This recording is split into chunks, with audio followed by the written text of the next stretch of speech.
Hi friends, welcome back to Mazhathulli creations. ഈ channel നിങ്ങൾ ആദ്യമായിട്ടാണ് കാണുന്നതെങ്കിൽ സബ്സ്ക്രൈബ് ചെയ്യാൻ മറക്കല്ലേ. രോഹിത് ശ്യാമയെ കാണുകയാണ്. രോഹിത് ഇപ്പോൾ ശ്യാമയോട് സ്നേഹത്തോടെ സംസാരിക്കുന്നു. കഴിഞ്ഞത് ഒക്കെ മറക്കാനാണ് ഞാൻ ശ്രമിക്കുന്നത്, ഒരു ദുസ്വപ്നം പോലെ. നിനക്കും ചില തെറ്റുകൾ പറ്റിയിട്ടുണ്ട്, അതുപോലെ എനിക്കും ചില തെറ്റുകൾ പറ്റിയിട്ടുണ്ട്. മറക്കാനും പൊറുക്കാനും തിരുത്താനുമുള്ളതാണ് ജീവിതം എന്ന് വിശ്വസിക്കുന്ന ആളാണ് ഞാൻ. അതുകൊണ്ടാണ് ഒരു പുതിയ ജീവിതത്തെപ്പറ്റി ഞാൻ ചിന്തിച്ചത്. അത് നിന്നോട് ഷെയർ ചെയ്യണമെന്ന് ഞാൻ ആലോചിച്ചു. പുതിയ ജീവിതമോ എന്ന് ശ്യാമ ചോദിക്കുമ്പോൾ രോഹിത് പറയുന്നു, യെസ്, ഒരു പുതിയ ജീവിതം. നമ്മൾക്കൊക്കെ ഒരു ജീവിതമല്ലേ ഉള്ളൂ, അതും എണ്ണി തീരാവുന്ന ആയുസ് മാത്രമുള്ള ഒരു ജീവിതം. അതിങ്ങനെ വഴക്കും ബഹളമായിട്ട് പൊക്കി പോകുമ്പോൾ നഷ്ടപ്പെടുന്നത് നമ്മുടെ ദിവസങ്ങളാണ്. അതിങ്ങനെ നഷ്ടപ്പെടുന്നതിനേക്കാൾ നല്ലത് ഒന്നിച്ചു നിന്ന് സന്തോഷത്തോടെ പോകുന്നതല്ലേ. ഇപ്പോൾ എനിക്കും നിനക്കും അറിയാവുന്ന കാര്യങ്ങൾ മാത്രമേ നമ്മുടെ ജീവിതത്തിൽ സംഭവിച്ചിട്ടുള്ളൂ. അതിലെ പോരായ്മകൾ പരിഹരിക്കേണ്ടതും നമ്മൾ തന്നെയാണ്. ഒന്ന് ശ്രമിച്ചു നോക്കിയാലോ എന്ന് രോഹിത് പറയുമ്പോൾ ശ്യാമ പറയുന്നുണ്ട്, ഈ പറയുന്നത് എനിക്കറിയാവുന്ന രോഹിത് തന്നെയാണോ, അതോ എന്നെ വെറുതെ പറഞ്ഞു മോഹിപ്പിക്കുന്നതാണോ? ഒരുപാട് വീഴ്ചകൾ വീണതുകൊണ്ട് എനിക്കിപ്പോൾ കേട്ടാലും പേടിയാണ്. എനിക്കിപ്പോൾ നിന്നോട് ഒരു ദേഷ്യമില്ല, പഴയ ഇഷ്ടത്തിന് ഒരു കുറവും സംഭവിച്ചിട്ടില്ല. അകന്ന് നിൽക്കുമ്പോഴാണ് ബന്ധങ്ങളുടെ വില അറിയാൻ കഴിയുന്നു എന്ന് പറയുന്നത് പോലെ അതെ, ശക്തമായി മനസ്സിലാക്കിക്കൊണ്ട് തന്നെയാണ് ഒരു തിരിച്ചുവരവിന് ഞാൻ ഒരുങ്ങിയത്. വിശ്വസിക്കണമെങ്കിൽ വിശ്വസിക്കാം എന്ന് രോഹിത് പറയുമ്പോൾ ശ്യാമ പറയുന്നു, എനിക്ക് രോഹിത്തിനെ വിശ്വാസമാണ്. ഞാനിപ്പോൾ എന്താണ് ചെയ്യേണ്ടത്? നമ്മൾ താമസിച്ചിരുന്ന കൊട്ടാരം പോലെയുള്ള വീടും അതിന് ചുറ്റുവട്ടത്തുള്ള സ്ഥലങ്ങളെല്ലാം ഇപ്പോൾ എൻ്റെ കയ്യിലാണ്. സത്യാമ്മയുടെ ബുദ്ധിമോശം കൊണ്ട് കൈവിട്ടു പോയ മുതൽ, എൻ്റെ ബുദ്ധി കൂർമ്മത കൊണ്ട് ഞാൻ സ്വന്തമാക്കിയ മുതൽ, അവിടെ ഞാനിപ്പോൾ രാജാവായിട്ട് വാഴുമ്പോൾ അവിടെ എൻ്റെ പട്ടമഹർഷി ആനാണ് നിന്നെ ഞാൻ വിളിക്കുന്നത്. സമ്മതമാണെങ്കിൽ നീ ഇപ്പോൾ ഒരു തീരുമാനം പറയണം. എന്താ ഒന്നും പറയാത്തത്? എൻ്റെ കൂടെ വരാൻ നിനക്ക് ബുദ്ധിമുട്ടുണ്ടോ എന്ന് രോഹിത് ചോദിച്ചു. എനിക്ക് ഒന്ന് ആലോചിക്കണം എന്ന് ശ്യാമ. അങ്ങനെയാണെങ്കിൽ ഞാൻ തുടക്കത്തിൽ പറഞ്ഞ കാര്യം ഒന്നുകൂടി ഒന്ന് ആലോചിക്കട്ടെ. ഒരു പുതിയ ജീവിതം, മറ്റൊരു പട്ടമഹർഷിയെ തിരഞ്ഞെടുക്കാനുള്ള അനുവാദം തന്നിട്ടേ ഇവിടുന്ന് പോകാവൂ എന്ന് രോഹിത് പറയുമ്പോൾ ശ്യാമ പറയുന്നു, അപ്പോൾ രോഹിത് എന്നെ ക്ഷണിച്ചത് രോഹിത്തിന്റെ ജീവിതത്തിലേക്കല്ലേ? ഞാൻ പറഞ്ഞില്ലേ, എനിക്ക് ജീവിക്കണം, അതിനു വേണ്ടിയിട്ടാണ് നിന്നെ ഞാൻ ക്ഷണിച്ചത്. അത് നിനക്ക് സമ്മതം അല്ലെങ്കിൽ എനിക്ക് മറ്റൊരു വഴി ആലോചിക്കേണ്ടി വരും എന്ന് മാത്രമേ ഞാൻ പറഞ്ഞോളൂ. അതിലൊരു തെറ്റും ഞാൻ കാണുന്നില്ല. നിന്റെ സമ്മതം, അത് മാത്രമാണ് എനിക്ക് വേണ്ടത്. അതിനുവേണ്ടി മാത്രമാണ് നിന്നെ കാണണമെന്ന് ഞാൻ പറഞ്ഞത്. നിന്റെ വീട്ടുകാരുടെ സമ്മതമാണ് വേണ്ടതെങ്കിൽ ഞാൻ നിന്റെ വീട്ടിലേക്ക് വരേണ്ട ആവശ്യമല്ലേ ഉണ്ടായിരുന്നുള്ളൂ? യെസ് ഓർ നോ, അതാണ് എനിക്കിപ്പോൾ അറിയേണ്ടതെന്ന് രോഹിത്. മൗനം സമ്മതമെന്നാണ് ചൊല്ല്, പക്ഷേ ഇവിടെ ഞാനത് കാണുന്നില്ല. ഇനി ഒരു പക്ഷെ നമ്മൾ കണ്ടെന്ന് വരില്ല എന്ന് പറഞ്ഞ് രോഹിത് പോകാൻ തുടങ്ങുമ്പോൾ രോഹിത്തിന്റെ കയ്യിൽ ശ്യാമ പിടിക്കുന്നു. ഞാൻ വരാമെന്ന് പറഞ്ഞു. ഗുഡ്, പക്ഷേ വൺ കണ്ടീഷൻ. നീ എല്ലാം ഉപേക്ഷിച്ച് എൻ്റെ കൂടെ വരുമ്പോൾ പപ്പിമോളും നിന്റെ കൂടെ ഉണ്ടായിരിക്കണം. രോഹിത്തെ, അത് പിന്നെ പപ്പിമോളെ കൊണ്ടുവന്നാൽ എന്ന് ശ്യാമ പറയുമ്പോൾ രോഹിത് പറയുന്നു, നിന്റെ കുഞ്ഞേച്ചിയും കുഞ്ഞേച്ചിയുടെ ഭർത്താവും എല്ലാവരും ഈ കണ്ടീഷൻ സമ്മതിക്കണം. എങ്കിൽ മാത്രമേ എൻ്റെ കൂടെ നിനക്കൊരു ലൈഫ് ഉണ്ടാകൂ. ഇത് പിടിവാശിയാണെന്ന് ശ്യാമ പറയുന്നുണ്ട്. പിടിവാശി തന്നെയാണ്. ഇത്രയും നാളെ എൻ്റെ മോളെ പോലെ ഞാൻ ലാളിച്ച് വളർത്തിയതല്ലേ. ഇനി അങ്ങോട്ടും അവൾ എൻ്റെ ഒപ്പം നിന്ന് വളർന്നാൽ മതി. സ്വന്തം മകളെ മറ്റുള്ളവർ വളർത്തുന്നത് നോക്കി കാണാനുള്ള ഭാഗ്യം മാത്രമേ ശാലിനിക്കും വിഷ്ണുവിനും ഉണ്ടാകാൻ പാടുള്ളൂ. എന്നോട് കാണിച്ച ക്രൂരതയ്ക്ക് ഞാൻ ആരെങ്കിലും ചെയ്യണ്ടേ? ഈ ഒരു കാര്യത്തിന് പെട്ടെന്ന് ഒരു തീരുമാനം പറയണ്ട. രണ്ട് ദിവസം ആലോചിക്കാനും പറയാനും പ്രവർത്തിക്കാനും എല്ലാത്തിനും കൂടി 2 ദിവസം മാത്രം. അതിനുള്ളിൽ അനുകൂലമായ ഒരു മറുപടി കിട്ടിയില്ലെങ്കിൽ ഞാൻ എൻ്റെ വഴി നോക്കും. പറഞ്ഞില്ലെന്ന് വേണ്ടെന്ന് പറഞ്ഞ് രോഹിത് പോകുന്നു. രോഹിത് കാറിൽ കയറി ഇരുന്നതിന് ശേഷം ശ്യാമയൊന്ന് നോക്കുന്നുണ്ട്. സങ്കടത്തോടെ ശ്യാമ രോഹിത്തിനെയും നോക്കുന്നു. പിന്നീട് കാണിക്കുന്നത് സത്യഭാമയുടെ ഇപ്പോൾ താമസിക്കുന്ന ആ വീട്ടിലേക്ക് ഉപേന്ദ്രൻ വന്നു. കുഴപ്പമില്ല, ചുറ്റുപാടുമൊന്നും ചെറുതുമല്ല. എൻ്റെ ചേട്ടൻ തീരെ താഴെത്തട്ടിലേക്ക് പോകാതെ നല്ല രീതിയിലാണ് താമസം. ആശ്വാസം. പിന്നെ ചേട്ടാ എന്ന് പറഞ്ഞ് ഉപേന്ദ്രൻ അവിടെ നിന്ന് വിളിക്കുന്നുണ്ട്. ചേട്ടാ, അനിയൻ കാണാൻ വന്നിരിക്കുകയാണ് എന്ന് പറഞ്ഞ് വീണ്ടും ചേട്ടാ എന്ന് വിളിക്കുമ്പോൾ രാഘവനും ഭാമയും ഇറങ്ങി വരുന്നു. ആഹാ, ചേട്ടനെ വിളിച്ചപ്പോ ചേട്ടത്തിയും വരുന്നുണ്ടല്ലോ.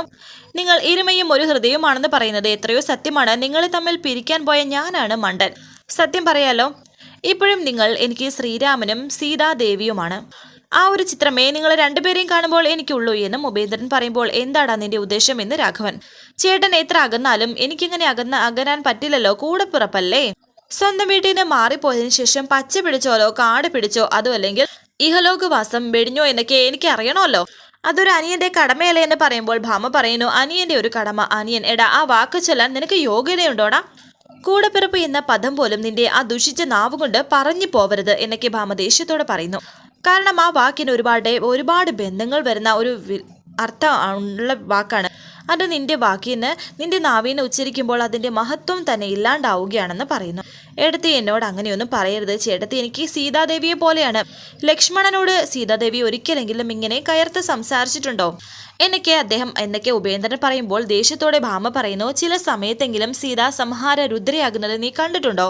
ഇനി നീ ഇവിടെ നിന്ന് നാവാടിയാൽ ഈ സീതാദേവിയുടെ കൈയുടെ ചൂട് നീ അറിയും. കരണത്ത് പതിച്ചിരിക്കും ഈ കൈ. എന്റെ പടിക്കാറ്റെന്ന് വെളിയിൽ ഇറങ്ങാനാ നിന്നോട് ഞാൻ പറഞ്ഞത് എന്ന് ഭാമ ദേഷ്യത്തോടെ ഉപേന്ദ്രനോട് പറയുന്നു. ചേട്ടത്തി പറഞ്ഞത് കേട്ടില്ലേ ചേട്ടാ, എന്റെ പടിക്കകത്ത് നിന്ന്. എന്റെ പടിക്കം ഇന്ന് എന്റെ പോക്കറ്റിനകത്താണെന്ന് ഉപേന്ദ്രൻ പറയുന്നു. ഇത് വല്ലവന്റെ വീടല്ലേ, വാടകയ്ക്ക് താമസിക്കുന്ന നിങ്ങൾക്ക് ഇതെങ്ങനെയാണ് സ്വന്തം വീടാകുന്നത്? രാഘവൻ പറയുന്നു. നിർത്തടാ, നീ ചെയ്തതും ഒക്കെ മറക്കാൻ ശ്രമിച്ചുകൊണ്ട് പുതിയൊരു ജീവിതം കെട്ടിപ്പടുക്കാനുള്ള ശ്രമത്തിലാണ് ഞങ്ങൾ. എടാ, ഞങ്ങളെ എന്തിനാടാ വീണ്ടും ശല്യപ്പെടുത്തുന്നത്? ദേ, ഒരു മനുഷ്യന്റെ ക്ഷമയ്ക്കൊരു പരിധിയുണ്ട്. ആ പരിധിയുടെ എല്ലാ അതിരുകളും ലംഘിച്ചിരിക്കുന്ന ഞങ്ങൾക്ക് ഒരു കാരാഗ്രഹവാസം നീ ഈ പ്രായത്തിൽ വാങ്ങിച്ചു തരരുത്. അതുകൊണ്ട് പറയുകയാണ് പോ, ഈ ക്ഷമയെ പരീക്ഷിക്കാതെ ഇറങ്ങിപ്പോകാൻ. രാഘവൻ, ചേട്ടൻ എന്തൊക്കെയായി പറയുന്നത്? വീട്ടിൽ വന്ന് കയറുന്ന ആളോട് അതങ്ങനെയൊന്നും പറയരുത്. ഇങ്ങനെയാണോ സംസാരിക്കുന്നത്? ആദ്യത്തെ മര്യാദ എന്നതില്ലേ ചേട്ടാ? ഞാൻ ചേട്ടന്റെയും ചേട്ടത്തിയുടെയും ക്ഷേമം അന്വേഷിക്കാൻ വന്നതല്ലേ? ഒരു ചായയൊക്കെ തന്ന് വീട്ടിൽ കയറ്റിയിരുത്തി 1-2 കൊച്ചു വർത്തമാനമൊക്കെ പറഞ്ഞു വിടുന്നതിന് പകരം ഇങ്ങനെയൊക്കെയാണോ പറയേണ്ടത്? പുതിയ കച്ചവടമൊക്കെ തുടങ്ങിയെന്ന് കേട്ടോ. അഷ്ടിക്ക് വകവല്ലതും കിട്ടുന്നുണ്ടോ? മൊത്തത്തിലെല്ലാം ഞാൻ എടുക്കാന്ന് പറഞ്ഞതല്ലേ എന്നൊക്കെ ഇങ്ങനെ ഉപേന്ദ്രൻ ഭാമയോട് പറയുന്നുണ്ട്. വീടെടുത്താൽ വീട്ടുകാർ ഫ്രീ എന്നൊരു ഓഫർ ഞാൻ വെച്ചിരുന്നല്ലോ. അന്നത് സമ്മതിച്ചിരുന്നെങ്കിൽ ഇങ്ങനെ കിടന്ന് കഷ്ടപ്പെടേണ്ട ആവശ്യമുണ്ടായിരുന്നോ എന്നൊക്കെ രാഘവന്റെ മുന്നിൽ വെച്ച് തന്നെ ഭാമയോട് ഉപേന്ദ്രൻ പറയുന്നുണ്ട്. ചേട്ടത്തിക്ക് ചേട്ടന് വേണ്ടെങ്കിൽ എൻ്റെ ഒപ്പം താമസിച്ചുകൂടായിരുന്നോ എന്ന് പറയുമ്പോൾ എടാ ദ്രോഹി എന്ന് പറഞ്ഞ് ഭാമ ഉപേന്ദ്രന്റെ കരണത്തടിക്കാൻ തുടങ്ങുമ്പോൾ ആ കൈ തടയുകയാണ് ഉപേന്ദ്രൻ. ഇനി നിന്റെ അടി കൊള്ളാൻ ഉപേന്ദ്രൻ മുഖം വെച്ച് തരില്ല. ഇതുപോലെ പിടിച്ചിട്ട് അടക്കി നിർത്തും. ഇതുപോലെ എന്നൊക്കെ ഉപേന്ദ്രൻ. എന്റെ ചേട്ടൻ ഇതുപോലെ നിന്നെ അടക്കി നിർത്തിയിരുന്നെങ്കിൽ നിന്റെ കൈ ഒരു ആണിന് നേരെ പൊങ്ങിയില്ലായിരുന്നു എന്നും ഉപേന്ദ്രൻ പറയുന്നുണ്ട്. വിടെന്ന് പറഞ്ഞിട്ട് രാഘവൻ ഉപേന്ദ്രനെ പിടിച്ച് തള്ളുന്നു. എന്നിട്ട് ആ സ്റ്റിക്ക് ഉപയോഗിച്ച് അടിക്കാൻ തുടങ്ങുമ്പോൾ ഉപേന്ദ്രൻ അത് തടയുന്നുണ്ട്. എന്നിട്ട് രാഘവനെ പിടിച്ച് തള്ളി. രാഘവൻ താഴെ പോയി ഇടിക്കുന്നുണ്ട് തല. പെടുന്ന തന്നെ നൂറ് അവിടേക്ക് കയറി വന്ന് അച്ഛ എഴുന്നേക്കെന്ന് പറഞ്ഞ് പിടിച്ച് എഴുന്നേൽപ്പിക്കാൻ ശ്രമിക്കുന്നു. നീ ഇത്രയ്ക്ക് ദുഷ്ടനാണോടാ? ഈ കാണിച്ച് കൂട്ടുന്നതിനൊക്കെ നീ അനുഭവിക്കോടാ. ഞങ്ങളോട് ചെയ്ത എല്ലാ ചതിക്കും നീ കണക്ക് പറയേണ്ടി വരും എന്നൊക്കെ ഭാമ ഉപേന്ദ്രനോട്.